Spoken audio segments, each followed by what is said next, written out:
What's going on, guys? King Trad here, back in the video on the channel, and today we made ourselves a nice spicy chicken halal platter.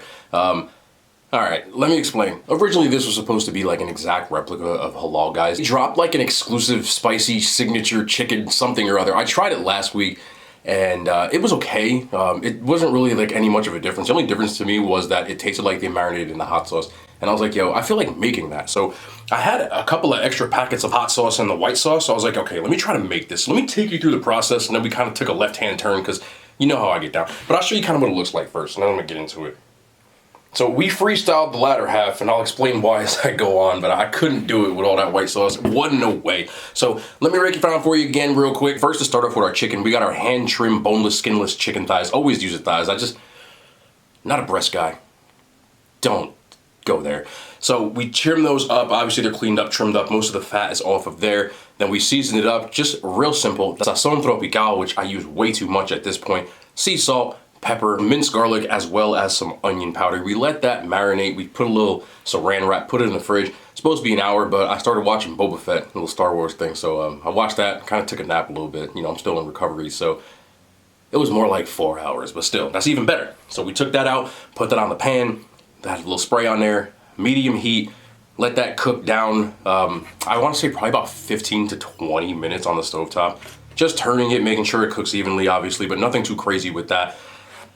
Now here's where it gets weird. We plated it up. First we had our jasmine rice. We cooked that the same way we always cook it. We washed it. We added a little bit of that sazon tropical. Yes, it makes your rice yellow, and a little bit of garlic, onion powder. Steamed that. Plated it down. We got some stewed tomatoes. I like the halal guys to tomato stuff that they use. They use fresh tomatoes, but you know, I had a can of tomatoes, so I said, okay, we're just gonna do it with stewed. Y'all don't really know the difference. A little bit of broccoli, put that down, and then when I started putting the white sauce on, so check this out. It has 37 grams of fat in this pouch, and I'm like, yo, I am not about to waste 37 grams of fat. You know, I count my macros, and that's a lot of fat. I'm like, you know how many eggs I could eat with that? You know how much different stuff I could eat with that? So I used probably about a quarter, if that, of the white sauce, and then I was like, nah, I'm not using the rest of this, and I kind of got rid of it, and then I was like, yo, let me just add some eggs to it. So I put 2 eggs on top.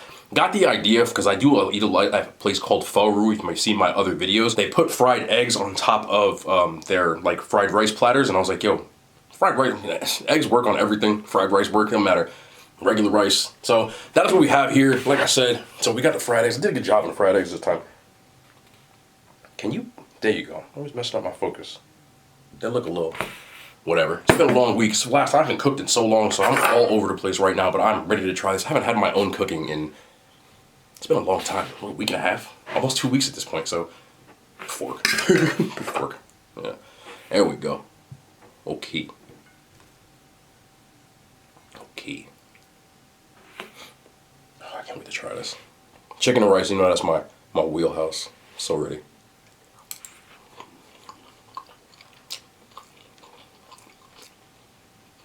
Let me tell you what, you really might not need much more white sauce than that. I mean, people that have had halal guys before, when you get the sauce pack, how much sauce do you put? I know people that drown their chicken in salt. I'm just like, yo, nah. Not perfect. Even with that, that's 9 grams of fat. Because it's pure mayonnaise.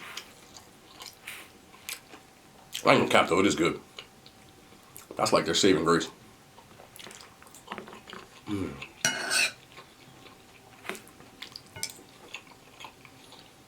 Wow. I use their halal guys hot sauce for the spicy part because I think that's what they use. It tastes exactly the same. Okay, not exactly. I got some tropical here. I know they ain't using that, but it's pretty close.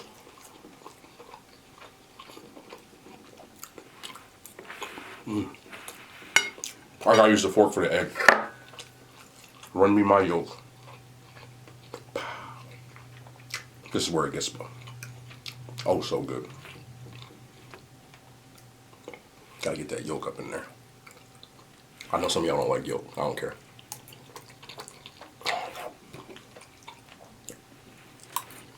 I just miss my fork's ass.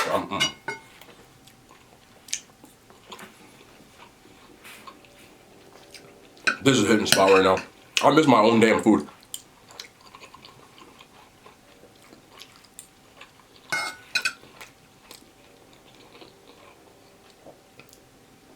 Can y'all tell I'm going to work? Forgot I was recording.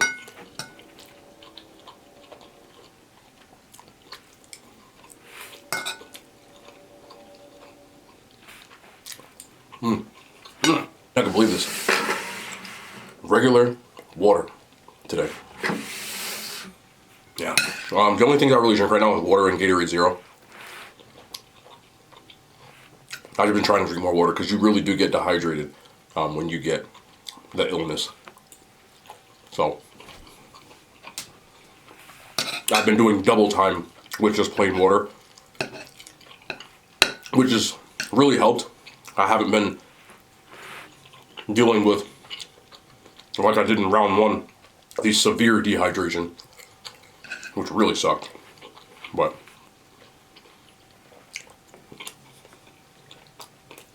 also, I forgot who said it, but somebody pointed out, because y'all be all in my shit, y'all are hella nosy, but I understand, it's the power of observation. They asked what was this on my hand. And you're not going to believe this. I'll tell you the story. I don't want anything crazy. So, right before I got sick, like literally, that Sunday night, I was cleaning up. And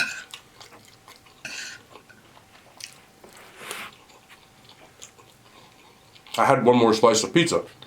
Because I have everything portioned out. Sometimes if I don't finish on camera, most of the time I give everything away. But I think that day I only had like one slice of pizza. So I had another one on camera. And what I will do with when I reheat pizza is I don't use a microwave like most people have been suggesting. I've been doing this for a while, but I never do it on camera because why? I thought it was a bright idea. So I use my air fryer, which it comes out great. It really does. If you don't reheat your pizza in the air fryer, give it a shot. Like 4 minutes on like 400 degrees. And it's like, it's perfect. The cheese melts. And, oh, yeah. So if you like well done pizza, that's the way to go. I'm the type of person that I don't like to eat or do anything unless I clean up after myself. Some people I've been around in the past, I'm like, ooh, damn, sorry for your earplug. And again, I'm not saying what you do is weird or wrong or whatever, as long as you clean up after yourself. But I've had roommates in the past and so on that I can't cut this damn egg with the spoon. That's why I always there we go. That will, like, you know, cook something in the kitchen, cook something in the microwave, and they just like leave the pan on the stove and then they eat. And it's be sitting there. Like you make like, you know, like a burger on the stove or something. And you go sit down and the pan is still there with the spatula still on it. And I'm just like I didn't grow up like that. My mom would have screamed at me. You know, she'd have been like, you better clean up after yourself. That's the way it was. So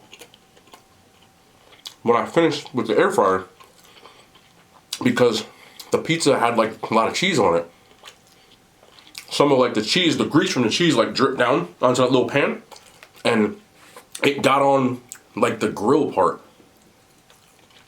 I don't know what the hell I was thinking. So I'm like, okay, let me clean this off real quick. And me being fast, I didn't remove everything first because I'm stupid. So I reach my hand in and there's a grill piece and so that burned the top of my hand. So that's what you're looking at. It's pretty much scabbed over. There's just a little scab there right now, but it's gonna leave a scar as if I don't have enough. I'm glad it wasn't on my left hand and messed up my tattoo, but yeah, that's what it is. Somebody said, you know, what happened to your hand? I thought you were gonna tell us. Like, it's not like anything eventful, but you really wanted to know? I got you. So that's the story. Nothing crazy.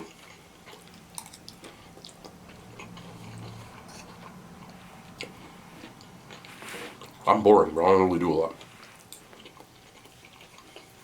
People think I'm really out here living this like crazy life. At this point, I'm old. I live old man life. I go to work, I come home, I cook, I clean, I take care of my dogs. I guess I do play PlayStation, but I don't be out like that, you know? that time for me is gone. Do I go, you know, maybe like relax with my friends every once in a while, you know, but I'm not like, I don't go to clubs and like, I don't do none of that stuff. You know, no disrespect to anybody who does if you're in my age bracket, you know. I know people in their 40s that go to clubs. I know people in their late 30s, mid 30s, whatever, you know, but for me, like, I don't really have a desire for, especially a club atmosphere. Now, will I go to like a bar or a sports bar, you know, and chill out with my friends and kind of just like low key? Yeah, I'll do that, you know, but I'm not out here, like out here, you know what I'm saying? You know, when I do go out, like I'll be literally standing in the same spot talking to my friends, like I don't do anything, you know, so I don't know like what's the appropriate age to stop doing that, or if there even is one.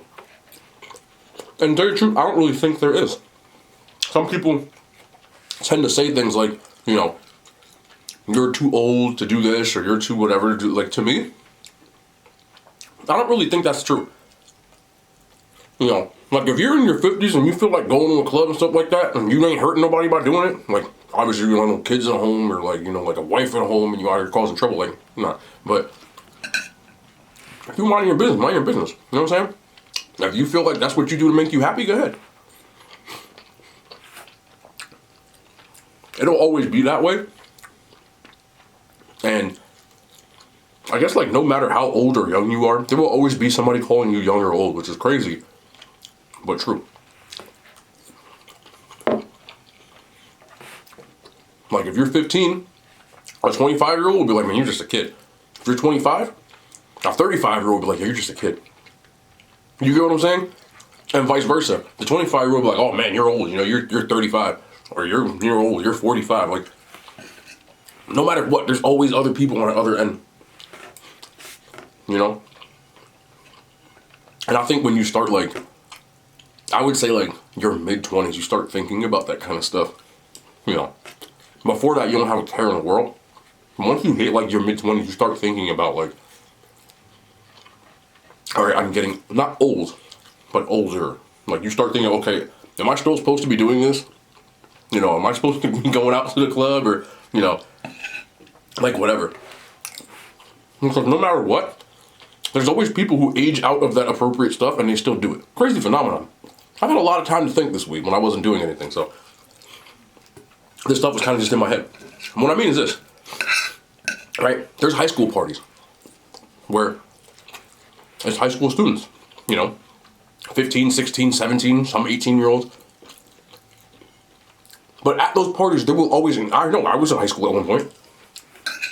At those parties, there will always be somebody who's like 19 or 20 years old that still tries to like behave and act like they're in high school. Still going to high school parties. They might even still wear their varsity jacket. There were them at my parties when I was a kid, you know, when I was in high school. And you'd be like, yo, what are they doing here? Like, whatever. And they, nah, you little kid. Like, it's always like that. You get to college, and you're a freshman. College is divided. There's freshman stuff, and then there's upperclassmen stuff. The stuff you do your first year in college, you would not be caught dead doing as a senior. There's certain clubs, bars, parties that only freshmen really go to. Once you're a senior, you don't go there no more. And then you see people at that bar and you're like, man, I remember when I was that stupid. But there's always that one senior that's at the freshman bar, right? Doing freshman stuff. Hitting on freshmen, men, women, whoever. And then you start going to the upperclassmen type of bars. Where you think you're mature, but you're not. You think you are. Like, you think you're like, but you're really not. You're still a kid. I can say that now because I'm out of college. But still a kid. So, at those, there will be super seniors. You know what a super senior is? That somebody's in like 7th year of school, but they haven't graduated yet, but they're still there. They'd be like 25 years old, undergrad. Like, it happens. Then you get out of that, and then I feel like there's like activities and bars and you know, nightlife, whatever places that you go when you're in your mid to late 20s. And there will always be people there that are in their 30s and 40s.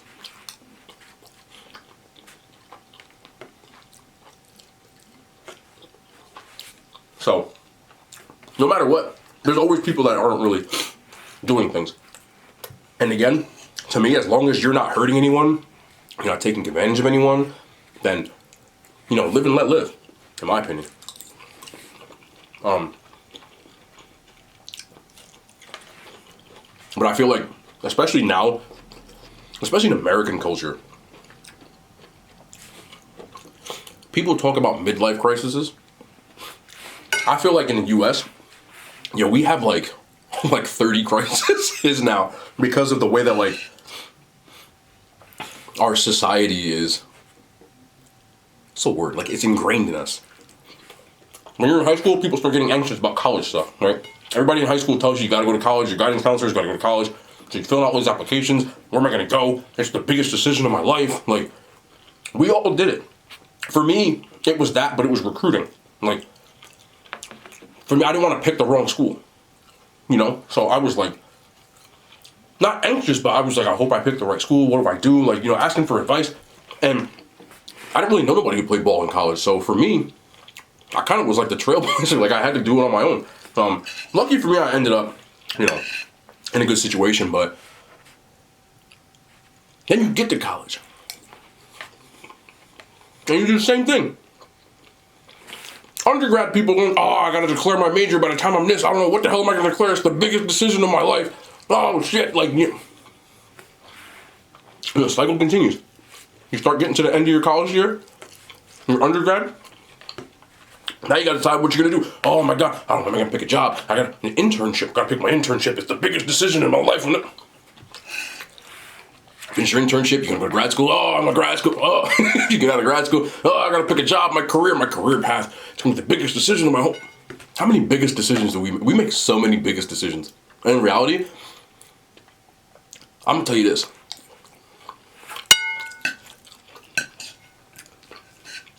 None of the decisions mean shit.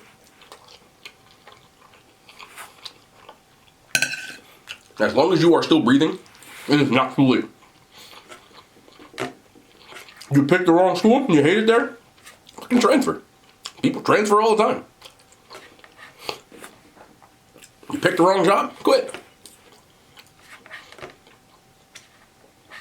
You picked the wrong internship, you're probably screwed because you don't have time to really about face like that. You just gotta tough it out. But it's only a year, half a year at most. So, you be alright, you tough. But other than that, you alright. Take chances. And people are always stressing about stuff like that, and we're so afraid of making a misstep. Especially with the college stuff. Number one, some of the most successful people, especially financially, people I know did not graduate or go to college. You don't have to go to, especially, and people are starting to understand that. You don't have to go to college. I know a lot of Gen Zers are starting to take gap years. That's dope to me. If I didn't play football, I probably would have taken a gap year because I didn't know what the hell I wanted to do. I didn't know what the hell I wanted to do when I graduated. And do you know how many people that I know personally that are not doing a job that has anything to do with their major?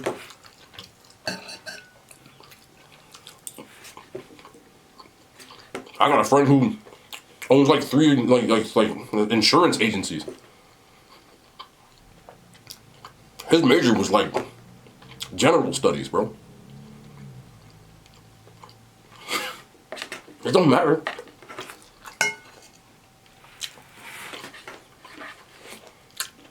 I have friends who own franchises. They were communications majors.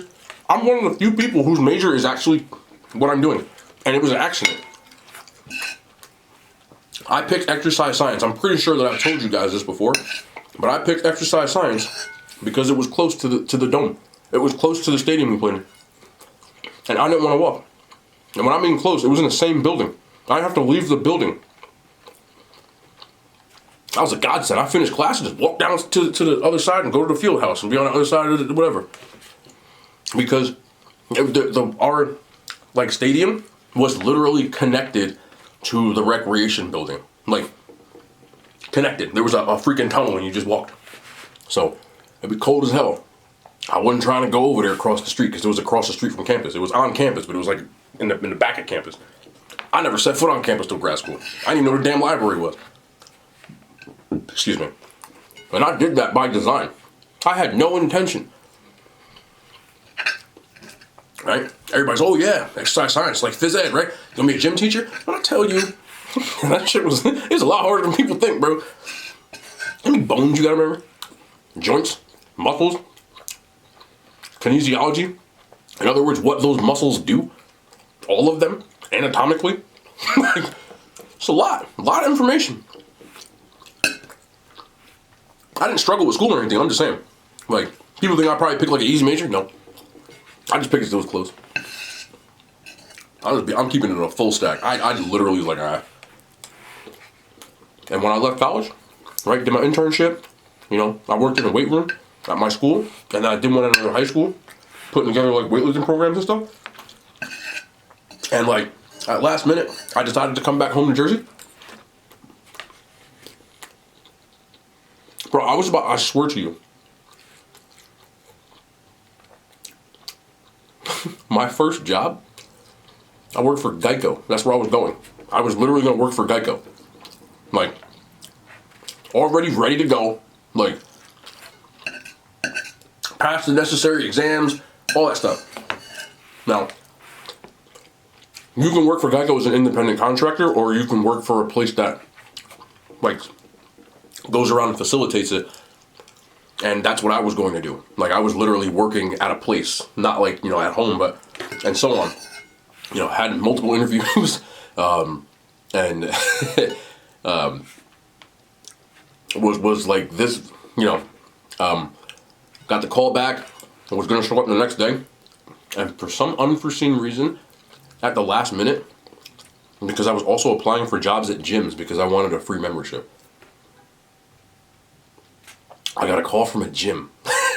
And the gym was like, hey, we want you to come in for an interview. And I had those 2 interviews in the same day. Got both jobs. I picked the gym job. From the gym job, I was selling gym memberships, had a free membership, and it just like kind of like dovetailed. Worked my way to the point that I was like a membership manager, and then I was selling personal training, and I started training people because I had all the credentials to do so anyway. And eventually it was just like the manager was working there. You know? I was working like 12 hours a day, and I was chilling. And at the last minute, my old boss tried to cut my commission. And I quit on the spot. It's like, I'm out. Started my own business. Literally. Like, it just happened. I just wanted a free membership, bro. I swear to you. And this is the same thing how this, like, the content creation started was because I felt like I was fat, and I started almost a food journal. I was eating once a day, and I was taking pictures of my food. I would cook meals similar to these, and just take a picture of it and post it. That was the post. And people started seeing the post. And people were like, oh, man, like, you know, show us how you cooked it. Or, oh, let's do it like, and I was like, all right. Somehow that ended up here. And, you know, my point is, like, don't stress. Just make sure you're taking care of the small things, the little things on a daily basis. Make sure whatever you have to do that day, like, I live by that phrase. It's called, win the day. People start thinking so, like, you're thinking 20 years down the road, what am I going to be doing in 5 years? Like, what are you doing today? Like, why are you not focused on that? So, for me, I get up, what do I have to do today? Get that done. Like, the other stuff, like it happens. You know, it's fluid. It's very fluid, you know? Unless you want to be the type of person that, you know, you wake up and you do the same thing every day. And if you're that, win that day too. Like, if you're going to go work at, you know, the 9 to 5 type of stuff, whatever you got to do that day. You got kids, right? You got to make sure you got to pack the kids' lunches or pick kids up from school. Win the day. Make sure you take care of that shit for the day. It works itself out, man. People trying to figure out what they're doing like 10 years down the road, and you look up, it's been 7 years, you haven't done shit. Because you don't be paying attention. You be coasting. Worried about what's not in front of you. But anyway, that's why I started recording again. But that's it. I gotta finish the rest of my water. Gotta leave the house. I had miscalculated anyway. Today was actually my last day of quarantine, but I had my chicken was already here. So we're Gucci. Good to go. 10-4. But New Year's is already coming. Got Thursday and Friday. So I won't really be doing much for the next 2 days. Just gonna take care of my errands and, you know, make sure I get back to a little bit, get my work in order, because when January comes, it's gonna be crazy as usual. Anyway, I'm going on around, I'm rambling. We're back tomorrow. Kitchen. I don't even know what tomorrow is. Thursday. Probably kitchen. I've been eating out way too much. I love y'all. Since they made it to YouTube.